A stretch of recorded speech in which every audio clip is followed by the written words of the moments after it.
Assalamualaikum warahmatullahi wabarakatuh. Selamat datang di channel Cari-Cari Guru.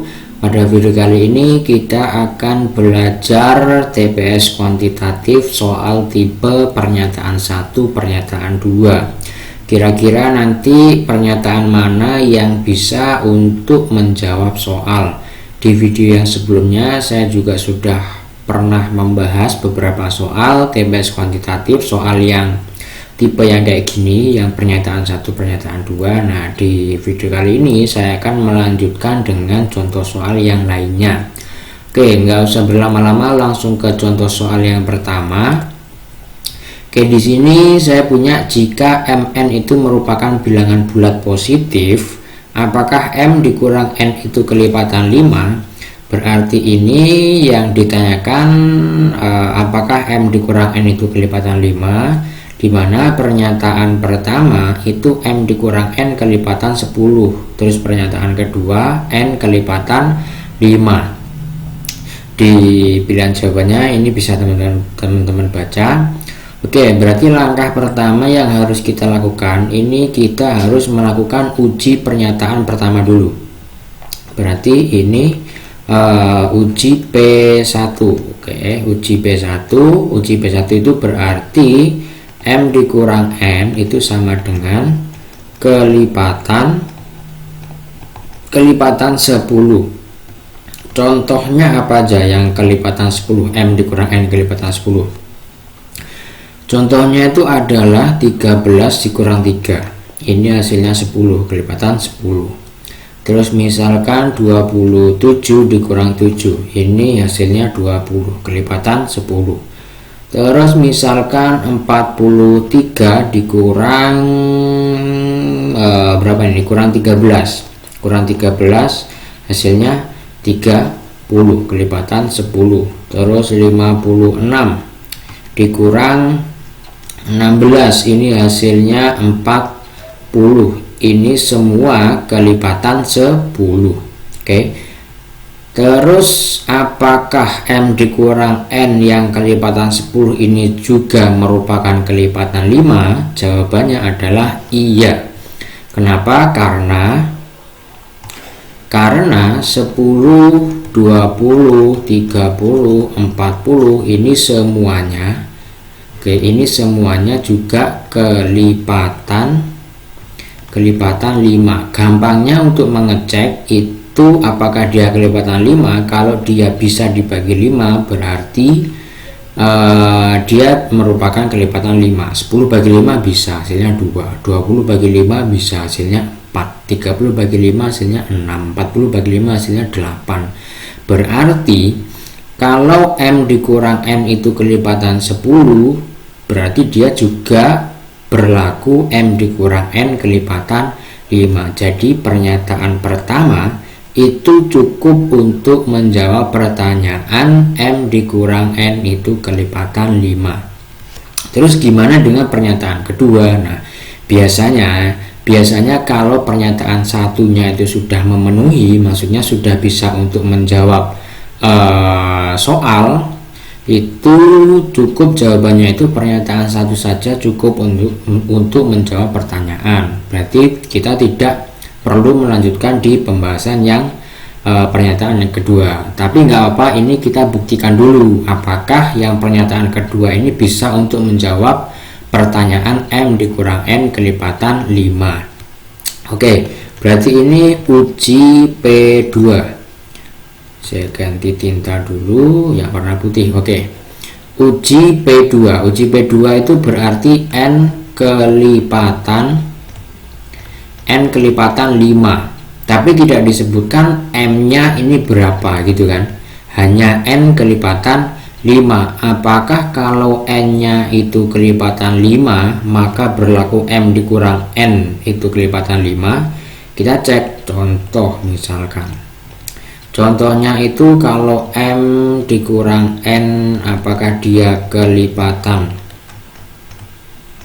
5? Ini masih kita pertanyakan. M nya kan bebas kan, nggak tahu toh. Misalkan m nya itu 13, n nya 5 misalkan, kan kelipatan 5. 13 dikurang 5 itu sama dengan 8. Apakah 8 kelipatan 5? Bukan. Kenapa? Karena 8 dibagi 5 ini masih sisa 3. Contoh yang lain, misalkan contoh yang lain, M nya itu 21 atau 20 gitu aja, 20. Terus N nya ini misalkan 10, hasilnya 10. Apakah 10 kelipatan 5? Jawabannya iya. Tapi ini ada yang untuk M nya yang 13 ini enggak berlaku, dia kelipatan 5. Berarti untuk pernyataan kedua tidak cukup untuk menjawab pertanyaan apakah M dikurang N itu kelipatan 5, karena ada yang hasilnya kelipatan 5, ada yang bukan kelipatan 5. Jadi jawabannya paling tepat itu adalah yang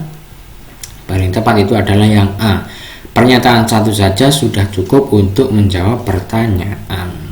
Oke, kita lanjut ke contoh soal yang berikutnya. Contoh soal yang berikutnya ini diketahui X, Y, Z adalah bilangan real yang memenuhi persamaan X plus Y plus 2Z sama dengan A. Berapakah nilai A? Oke, berarti ini pertanyaannya yang diketahui X plus Y plus 2Z sama dengan A. Terus pertanyaannya A nya itu berapa gitu kan. Putuskan apakah pernyataan 1, 2 berikut cukup untuk menjawab pertanyaan tersebut. Oke, berarti ini kita ke uji P1.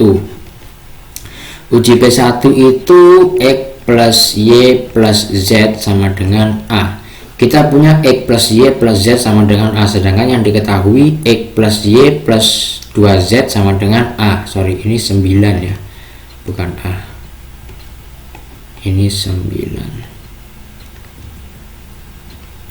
Oke, ini 9. X plus Y plus Z sama dengan 9, sedangkan di soal diketahui X plus Y plus 2Z sama dengan A.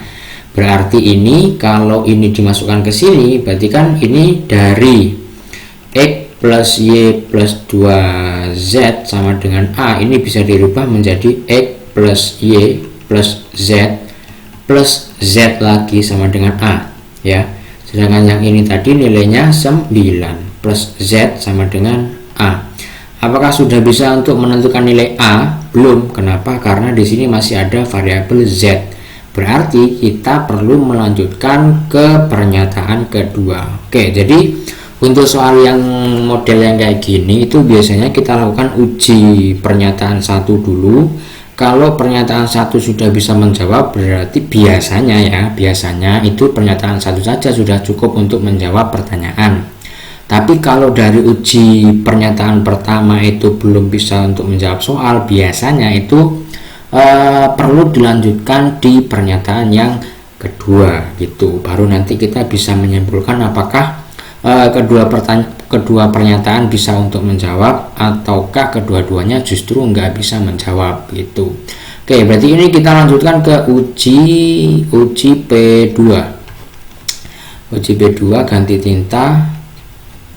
Uji P2 nya itu berarti Y min Z sama dengan 1. Dari sini kita rubah ke apa nih yang gampang nih. Oke, dari sini misalkan dari Y min Z sama dengan 1, ini kita rubah menjadi Y sama dengan 1 plus Z, atau bisa juga kita rubah menjadi Y min 1 sama dengan Z. Berarti ini bisa kita masukkan ke sini kan. Dari ini tadi pernyataan yang pertama, persamaan pertama, ini persamaan yang kedua. Di sini 9 plus Z sama dengan A. Terus pernyataan kedua atau persamaan keduanya itu Z sama dengan Y min 1. Berarti ini 9 di plus Z nya Y min 1 sama dengan A. 9 kurang 1 8, berarti Y plus 8 sama dengan A. Apakah sudah bisa untuk menentukan nilai A? Belum. Kenapa? Karena di sini masih ada variabel Y. Nah, Padahal ini tadi kita sudah menggunakan pernyataan 1 atau uji pernyataan 1 sudah, uji pernyataan 2 pun juga sudah. Nah, ketika kita uji kedua-duanya ternyata kita masih belum bisa menentukan nilai A. Jadi jawabannya itu pernyataan 1 dan pernyataan 2 tidak cukup untuk menjawab pertanyaan. Oke gitu ya. Jadi uji pernyataan 1 dulu, kalau belum dilanjut dengan uji pernyataan kedua, baru kita bisa menentukan apakah kedua pernyataan itu bisa untuk menjawab pertanyaan atau dari kedua pernyataan belum cukup untuk menjawab pertanyaan.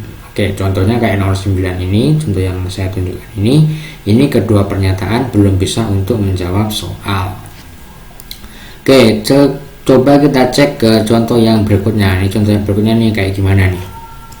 Hampir mirip dengan contoh yang sebelumnya, tapi di sini diketahui X, Y, Z bilangan prima yang memenuhi persamaan 2X plus 2Y plus 3Z sama dengan 2A.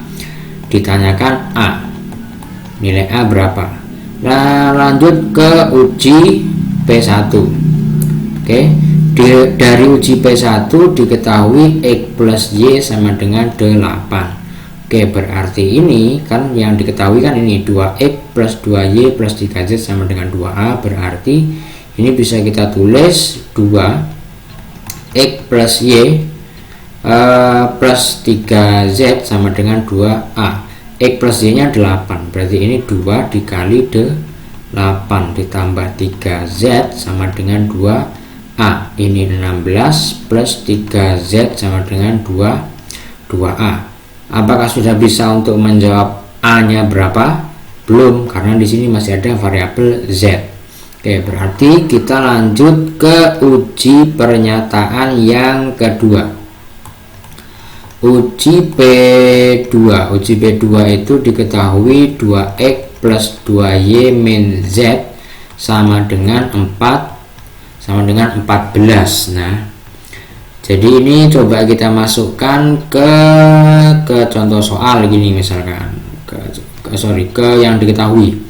Berarti ini 2X plus 2Y plus 3Z sama dengan 2A. Ini kita tulis 2X plus 2Y, ini kita masukkan min Z. Nah, ini kan min Z, sedangkan yang diketahui itu 3Z. Berarti ini harus plus apa? Plus 4Z. Karena min Z ditambah 4 apa nih, 4Z. Sorry, ini bukan 4 tapi 4Z. Berarti ini 4Z sama dengan 2A. Gitu ya, paham dari sini ya. Oke. Berarti ini yang ini tadi nilainya berapa? Nilainya itu 14 plus 4Z sama dengan 2A. Ternyata kita memperoleh dua persamaan yang sama-sama mengandung variabel Z dan A. Ini persamaan yang pertama, terus yang ini persamaan yang kedua. Nah, berarti ini kemungkinan bisa nih untuk menentukan nilai A-nya. Kita pakai eliminasi. Berarti dari sini nih, misalkan kita lanjut saja. Berarti ini 16 ditambah 3Z sama dengan 2A. Kita akan mau menentukan A, berarti ini yang harus dieliminasi itu adalah yang Z. Berarti ini kali 3, yang atas kali 4. 14 kali 4 berapa? 14 kali 4 itu 56. 56 kira-kira ini nanti dikurangi ya, dikurangi 56 dikurangi berapa nih? 16 sorry, ini harusnya kalikan 3 nih, bukan 4, kebalik aku, sorry.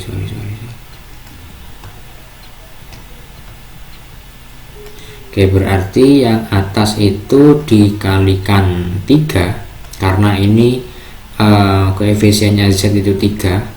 Berarti ini kalikan 3 yang atas, yang bawah kalikan 4. Oke, betul ya?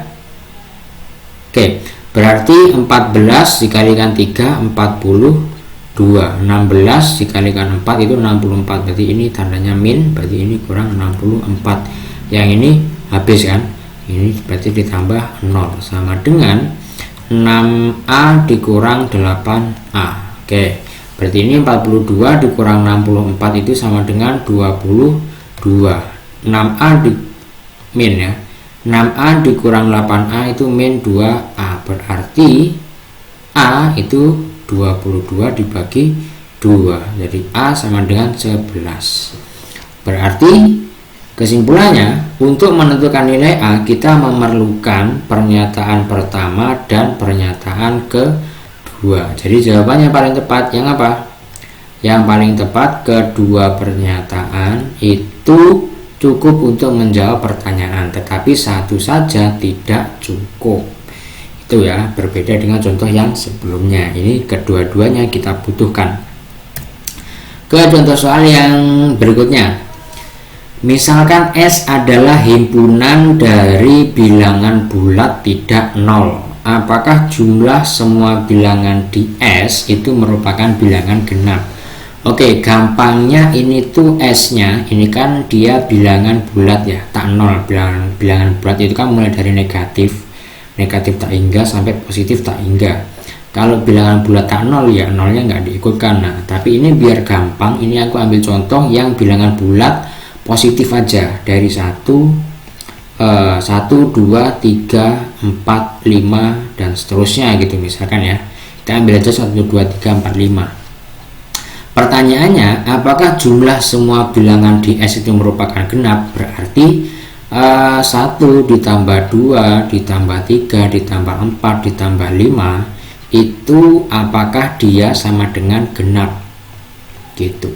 Ini yang perlu kita cek menggunakan pernyataan pertama. Uji pernyataan pertama. Pernyataan pertamanya, jumlah dari semua bilangan ganjil adalah genap. Jumlah dari semua bilangan ganjil adalah genap.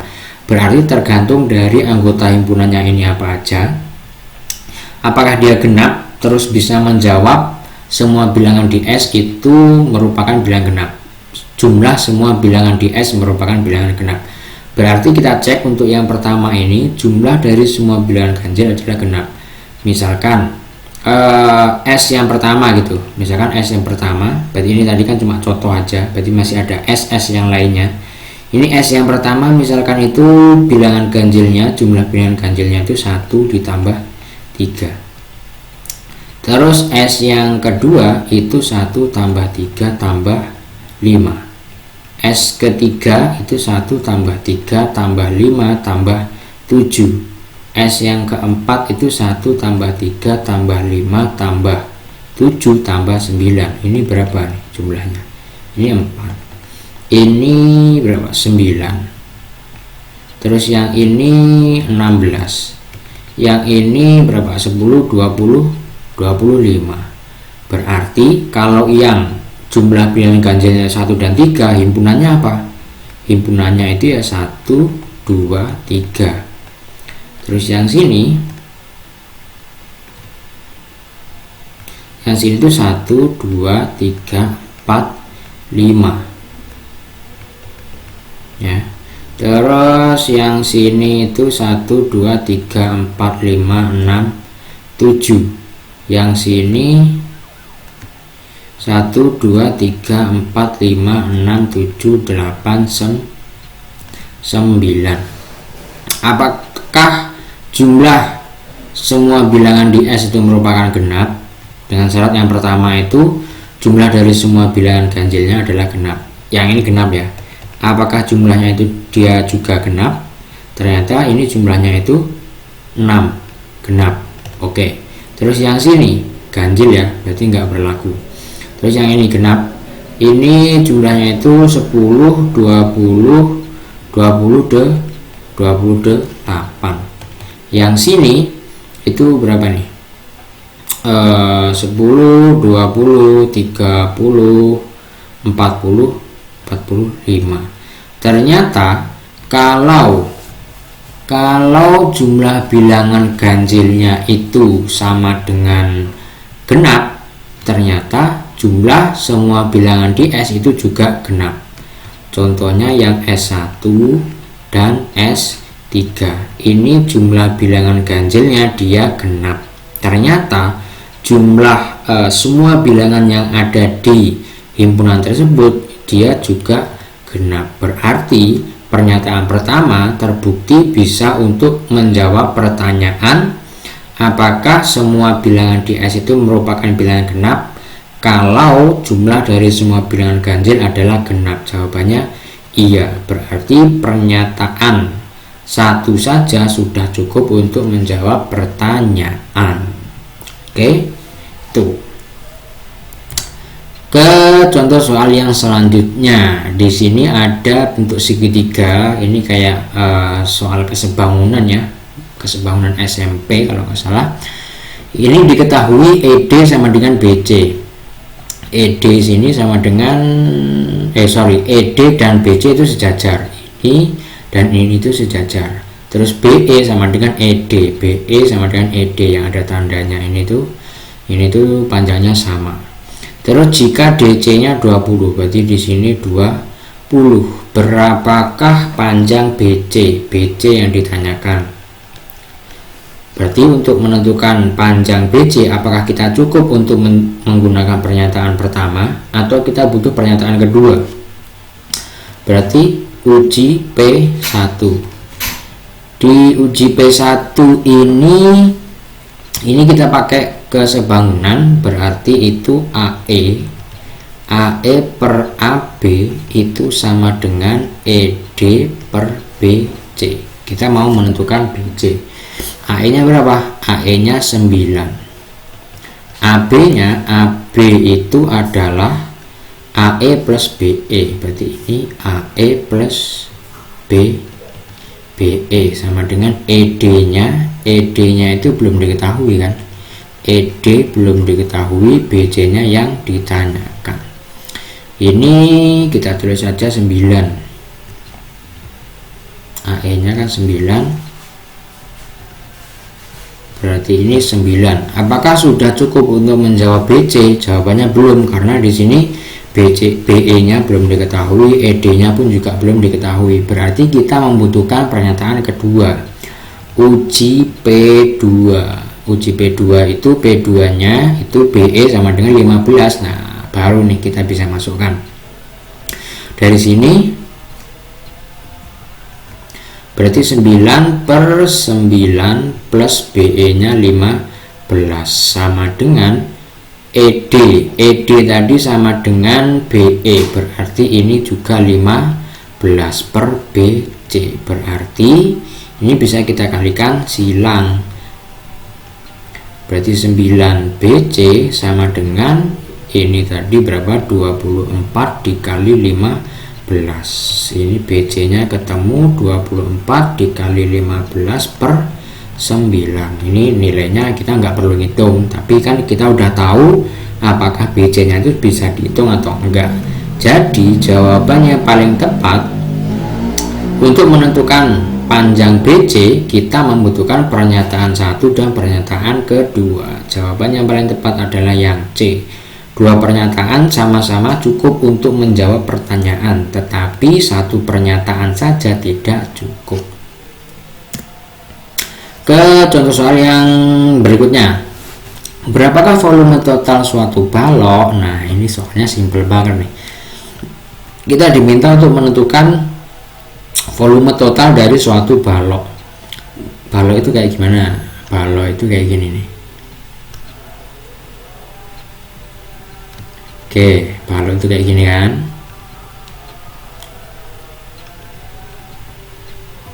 Oke, untuk menentukan volume balok ini, apakah kita cukup menggunakan pernyataan pertama? Pernyataan pertama itu panjang salah satu sisi dari balok S adalah 5. Misalkan ini kan bebas, nggak diketahui panjang sisinya yang mana gitu kan. Misalkan ini P, ini L, ini T. Misalkan yang diketahui itu P-nya. P-nya jangan P, T ada. T-nya itu 5 misalkan.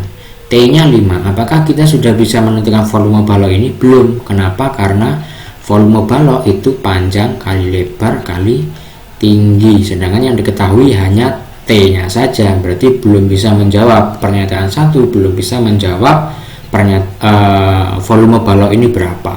Berarti kita perlu melanjutkan di uji pernyataan kedua.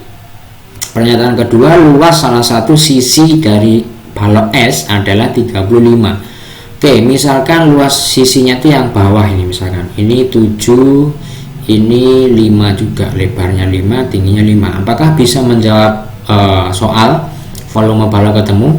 Bisa. V sama dengan 7, P nya 7, lebarnya 5, tingginya pun juga 5. Ini volumenya ketemu, ya kan? Tapi di pernyataan kedua, ya, di pernyataan kedua ini juga nggak diketahui sisi yang mana nih yang luasnya 35. Ya, kalau yang bawah ini maksudnya yang sisi yang benar, yang sisinya bawah ini yang 35, bisa untuk menjawab soal volumenya berapa gitu. Tapi kalau yang misalkan yang diketahui itu yang luasnya 35 itu adalah sisi yang belakang gitu. Jadi ini tadi kan tingginya kan 5, ini 5, misalkan P nya ini 7, berarti yang diketahui dari sini itu hanya panjangnya 7 dan tingginya 5, lebarnya belum tahu kita. Nah, berarti untuk pernyataan 1 dan pernyataan 2 belum bisa untuk menjawab berapakah volume total dari suatu balok es. Kita perlu pernyataan lagi, satu lagi gitu, misalkan sisi yang dimaksud ini sisi yang mana gitu, atau panjang sisi yang 5 ini yang mana, baru kita bisa menjawab volume dari balok es tersebut. Jadi kedua pernyataan itu belum bisa menjawab pertanyaan. Oke, mungkin itu dulu di video kali ini tentang prediksi TPS kuantitatif yang tipe pernyataan 1, pernyataan kedua. Manakah kira-kira yang bisa menjawab pertanyaan? Jadi dari video ini tadi kita bisa menemukan sebuah cara untuk menentukan kira-kira pernyataan mana yang bisa kita gunakan untuk menjawab soal. Berarti kita uji dulu pernyataan pertama. Kalau bisa, berarti jawabannya itu kemungkinan besar pernyataan 1 saja sudah cukup untuk menjawab soal. Tapi kalau pernyataan 1 itu belum bisa menjawab soal, berarti kita harus lanjut ke pernyataan kedua. Nah, dari pernyataan kedua itu kita sudah bisa menentukan kesimpulannya. Nanti apakah kedua pernyataan itu bisa digunakan untuk menjawab soal, atau justru dari kedua pernyataan itu masih membutuhkan pernyataan yang lain, sehingga kesimpulannya kedua pernyataan belum bisa untuk menjawab soal. Oke, gitu ya. Jadi itu tips untuk menjawab soal TPS kuantitatif tipe pernyataan 1, pernyataan 2. Oke, semoga video ini bermanfaat. Jangan lupa untuk klik tombol like, terus silahkan komen kalau ada pertanyaan, dan jangan lupa share ke teman-teman kalian yang akan mengikuti UTBK SBMPTN. Oke, sekian dulu video kali ini, kurang lebihnya saya mohon maaf. Wassalamualaikum warahmatullahi wabarakatuh.